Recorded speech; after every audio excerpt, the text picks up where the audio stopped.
Shabbat Shalom. Welcome to 5 Minutes of the Ethical Torah.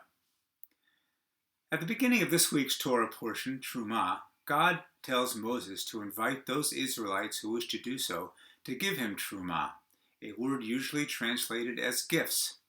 The word Terumah comes from the Hebrew word meaning to rise or to raise up. We use a similar image in English, such as fundraising. God then commands Moses, "Let them build me a sanctuary so that I may live," blank. I'll leave the end of the sentence incomplete for a moment. What do we expect the end of that sentence to be? There seem to be only two logical ways to complete it. Most probably it would be, "so that I may live in it." Or it could be, "so that I may live with the Terumah," which would presumably be stored or used in the sanctuary. It's hard to think of any other way to finish that sentence. So what does God actually say? "V'asu li mikdash v'shachanti b'tocham."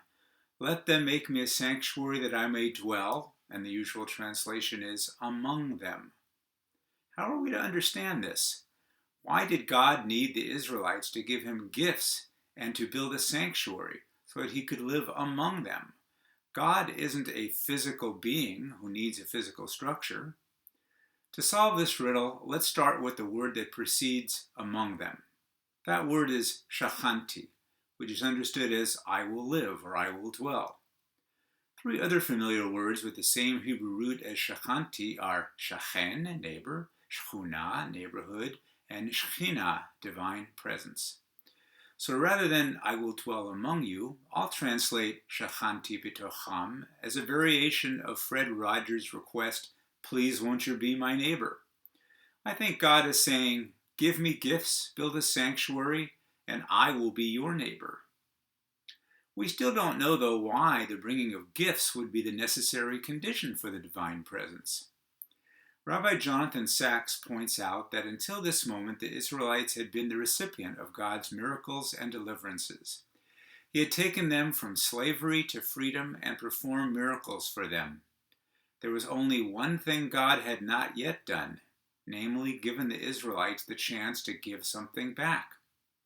The construction of the sanctuary was fundamentally important because it gave the Israelites a chance to give back to God. To be in a situation where you can only receive, not give, Sachs wrote, is to lack human dignity. This is why every Jew is obligated to give tzedakah, charity, even the poor who live from the tzedakah received from others. The Talmud tells a story about Rabbi Akiva's daughter. Astrologers had told him that on the day she married, a snake would kill her. The morning after her wedding, he went to see her. Unbeknown to both of them, when she had hung up her hat after the wedding, its pin had pierced a serpent that would otherwise have bitten her. When she removed the pin, she found the snake.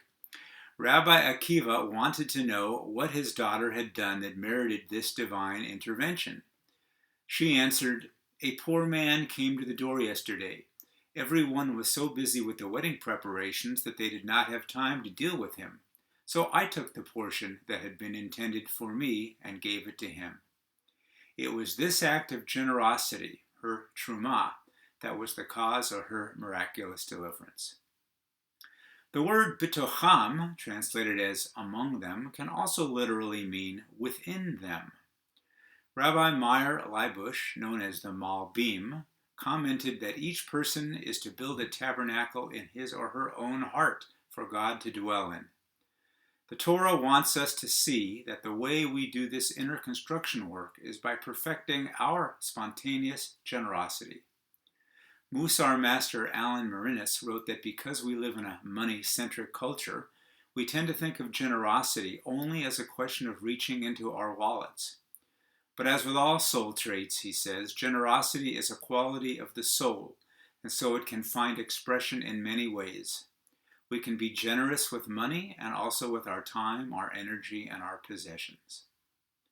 The lesson of the gifts for the sanctuary is that we are ourselves raised up when we raise up Terumah for worthy causes and for others. Our daily challenge as Jews is to look for opportunities to do so.